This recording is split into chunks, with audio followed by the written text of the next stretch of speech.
আনন্দপুর কাণ্ডের প্রতিবাদে কাল বিজেপির মিছিলে অনুমতি দিল কলকাতা হাইকোর্ট। গড়িয়া শীতলা মন্দির বা ব্রিজি স্টেশনের কাছ থেকে মিছিল শুরু করতে পারবে বিজেপি।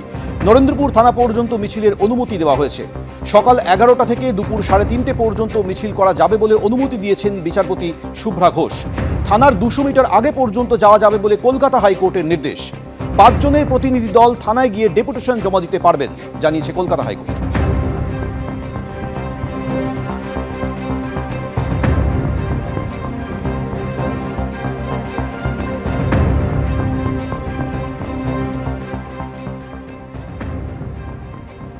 নাজিরাবাদের ঘটনাস্থল এবং সংলগ্ন এলাকায় 163 ধারা জারি করা হয়েছে এবং আজকে শুভেন্দু অধিকারী যখন ঘটনাস্থলে পৌঁছলেন তখন বললেন, আমরা আসবো বলে 163 ধারা লাগু করা হয়েছে।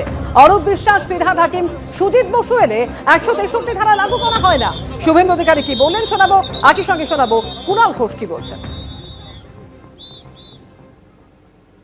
ভারতীয় জনতা পার্টি আমরা আজকে এসেছি বলে ধারা 163 লাগিয়েছে, অথচ বিরোধী দলনেতা তিনি মন্ত্রীর সমমর্যাদা পান। ফিরহাদ হাকিম মন্ত্রী মেয়র, তার জন্য 163 হয় না। অরূপ বিশ্বাসের জন্য 163 হয় না। সুজিত বোস 32 ঘন্টা পরে এসেছেন, তার জন্য 163 হয় না। আর নির্বাচিত বিজেপি বিধায়ক 20 জন মাত্র, আর বিরোধী দলনেতার জন্য 163 ধারা লাগিয়ে সাইনবোর্ড লাগিয়ে দিয়েছে। এই জায়গায় মিছিল করতে চেয়েছিলেন, সেই জায়গায় যদি প্রবল যানজটের কারণ ঘটে বা ওখানে সমস্যা তৈরি হয়, সেটা তো প্রশাসনিক বিষয়। এই নিয়ে রাজনৈতিক মন্তব্য করব না। প্রচুর মিটিং মিছিল হচ্ছে। যে সময় আগুনটা লেগেছে, যে সময় অগ্নিকাণ্ডটা ঘটেছে দুর্ভাগ্যজনক, যখন আমাদের মন্ত্রী অরূপ বিশ্বাস থেকে শুরু করে আমাদের সমস্ত ওখানকার জনপ্রতিনিধিরা, দমকল, পুলিশ, প্রশাসন সবাই যখন উদ্ধারে ব্যস্ত, তখন তো বিজেপির এই নেতারা অন্ডালে গিয়ে নতুন যে ছেলেটি সভাপতি হয়েছে তাকে মুখ দেখাবার জন্য সব ফুলের তোড়া নিয়ে ওখানে লাইন দিয়ে দাঁড়িয়েছিল। 3 দিন বাদে মনে পড়েছে যে রাস্তা আটকে মিছিল করা উচিত। একটা ভয়ঙ্কর দুর্ঘটনা ঘটে আছে, সেখানে উদ্ধারের কাজ চলছে। তো সেখানে প্রশাসন যেটা সুবিধা হওয়ার, তো সেগুলো করে, মানে যেটা কাজে উদ্ধার কাজের সুবিধা হবে সেই কাজ করেছে। উদ্ধার কাজের অসুবিধা হবে এমন তো কোনো কাজ ওখানে করা সম্ভব না। এই অবস্থায় আজ ঘটনাস্থলে যান বিরোধী দলনেতা শুভেন্দু অধিকারী। রাজ্য সরকার, প্রশাসন এবং শাসক দলের ভূমিকা নিয়ে প্রশ্ন তোলেন তিনি জানিয়েছেন যে প্রতিটা নিখোঁজ পরিবারের তথ্য আমার কাছে রয়েছে, তাদের পাশে দাঁড়াবো। আমরা খুব লজ্জিত, মর্মাহত। তিনি যে দলেরই হন, রাজ্যের মুখ্যমন্ত্রী তার বাড়ি থেকে 10 কিলোমিটার দূরে এই ঘটনার 3 দিন পরেও মাননীয় মুখ্যমন্ত্রী এখানে আসার সুযোগ পেলেন না, সুযোগ নিলেন না।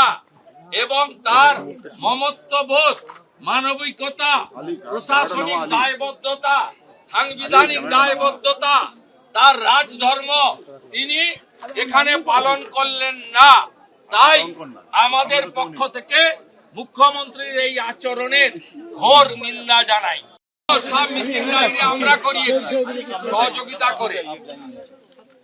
আমরা করেছি আমাদের এমএলএ অশোক দিন্দা এবং জেলার যে বিজেপি টিম, তারা গত 72 ঘন্টা দিনরাত করে এদের পাশে দাঁড়িয়েছে এবং এখনো পর্যন্ত অফিসিয়ালি 23 জনের মৃত্যুর খবর নিশ্চয়তা করা হয়েছে। আরো 27 জন মিসিং আছে এবং এতক্ষণ পরে আমরা ধরে নিতে পারি যে তাদের পরিণতি কি হয়েছে। এত বড় দুর্ঘটনা সাম্প্রতিককালে পশ্চিমবঙ্গে তথা ভারতবর্ষে হয়েছে বলে আমাদের জানা নেই। আপনারা একটার পর একটা ছবি দেখুন, একটার পর একটা উত্তর 24 পরগনা এবং অবিভক্ত মেদিনীপুরের ছেলেরা, পূর্ব এবং পশ্চিম মেদিনীপুরের ছেলেরা, তমলুক, নন্দকুমার, পিংলা, পাঁশকুড়া, ময়না, এই এলাকার পেটের টানে কাজ করতে আসা মুখ্যমন্ত্রী বারে বারে বলেন বাইরের রাজ্যে থাকবেন না, ফিরে আসুন। নিজের রাজ্যেই অন্য জেলা থেকে আসা পরিযায়ী শ্রমিক, তাদের পরিণতিটা কি হলো দেখুন। যেভাবে ভয়াবহ অগ্নিকাণ্ড নাজিরাবাদে এখনো পর্যন্ত 21 জনের দেহাংশ উদ্ধার হয়েছে এবং শুভেন্দু অধিকারী যেভাবে নিশানা করেছেন, তার পাল্টা সৌগত রায় কি বলছেন দেখুন। পুলিশ ঠিকই করেছে, একটা ট্র্যাজেডি নিয়ে শুভেন্দু রাজনীতি করবে তো ঠিক না। এটা একটা খুব খারাপ দুর্ঘটনা ঘটেছে, তো কারুর নামে দোষ দিয়ে লাভ নেই। অনেক লোক মারা গেছে, একটা খুব দুঃখজনক ব্যাপার। শুভেন্দু সেখানেও গিয়ে রাজনীতি করলে কি করে হবে? পুলিশ ঠিক করেছে।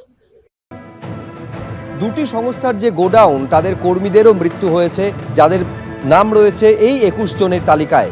এখন ওয়াও মোমোর দুজন কর্মী, তারাও আগুনে দগ্ধ হয়ে মৃত্যু হয়েছে তাদের।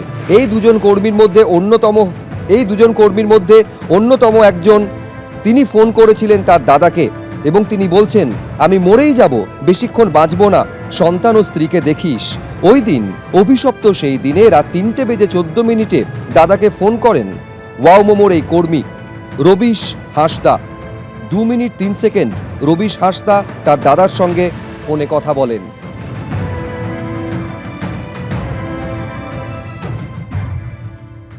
ভাই সুনীল হাঁসদা, না রবিশ হাঁসদা, ওয়াও মোমোতে নিরাপত্তা রক্ষী সিকিউরিটি গার্ড করছিলেন। 26 তারিখ ভোর 3টা নাগাদ আমাকে ফোন করলো। ফার্স্টেই বললো দাদা আমি আজকে মরছি। আমি বলছি কেন রে ভাই? দাদা মরছি, আমাদের কোম্পানিতে আগুন লেগেছে, আমি খুব কষ্ট করে মরছি ভাই, আমার ছোট একটা বাচ্চা আছে, বউ আছে, ওইগুলোকে তুই দেখবি দাদা। আমি তবুও তাকে, আর কাঁদছিল তখন, আমি তাকে বলছি ভাই তুই তো অনেক সাহস, তুই চেষ্টা কর না, বাঁচার জন্য কিছু চেষ্টা কর, আমি দূর থেকে কিভাবে তোমাকে সাহায্য করতে পারি। বলে দেখি আর একজন বন্ধুকে ফোন করি। বন্ধুকে ফোন করলো, তখন আমি ফোন করছি, তখন ওয়েটিংয়ে ছিল। ওয়েটিং করার পর আবার একবার ফোন করলাম, ওয়েটিংয়ে আছে, আর একবার ফোন করি, তখন সুইচ অফ। ওই কথাই যে শেষ কথোপকথন হবে, রবিশ হাঁসদার দাদা হয়তো স্বপ্নেও তা কল্পনা করতে পারেননি, যেমনটা কল্পনা করতে পারেননি পঙ্কজ হালদারের স্ত্রী।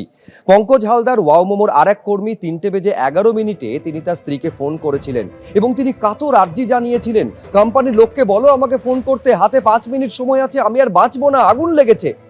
5 মিনিট পর তার স্ত্রী ফোন করেন শেষবারের জন্য, কিন্তু ওপারে আর কেউ তখন ছিল না ফোন ধরার জন্য।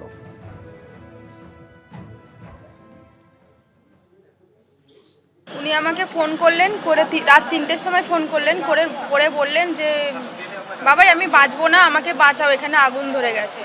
তারপরে ফোনটা আপনেই কেটে গেল। কেটে যেতে আমি আবার ফোন করলাম, বললাম যে করে হোক তুমি বের হও, হচ্ছে কি যে করে হোক বের হও। ও আমাকে বললো আর 5 মিনিট, আর 5 মিনিট পর আমি আর থাকবো না তোমাদের মাঝখানে, এইটুকুনি। তারপর দিয়ে আর আমরা ফোন পাইনি। সঙ্গে সঙ্গে আমরা বেরিয়ে যাই নাজিরাবাদের উদ্দেশ্যে, ওলা বুক করে। যেতে হচ্ছে কি দেখি আর কিচ্ছু নেই, পুরো আগুন জ্বলছে, দাউ দাউ দাউ দাউ করে আগুন জ্বলছে। আর একজন যিনি ছিলেন ওনার ফোন বাজছিলেন, তারপরে 2-3 ঘন্টা পরে ওনার ফোনও সুইচ অফ হয়ে যায়। ওনারা দুজনেই একসঙ্গে ছিলেন আর কি। হ্যাঁ, মেন গেটটা যিনি উনি যেদিন ছিলেন গার্ড ছিলেন, তিনি ভেতর দিয়ে তালা মেরে দিয়ে উনি ওখানে ঘুমিয়ে পড়েছিলেন। যদি না ঘুমিয়ে পড়তেন উনি বার হতে পারতেন। ডেকোরেটরের মালের গাফিলতি না থাকলে এই জিনিসটা হয় না, একটা সেফটি থাকে না, একটা সেফটির ব্যাপার থাকে। এবিপি আনন্দ এগিয়ে থাকে, এগিয়ে রাখে।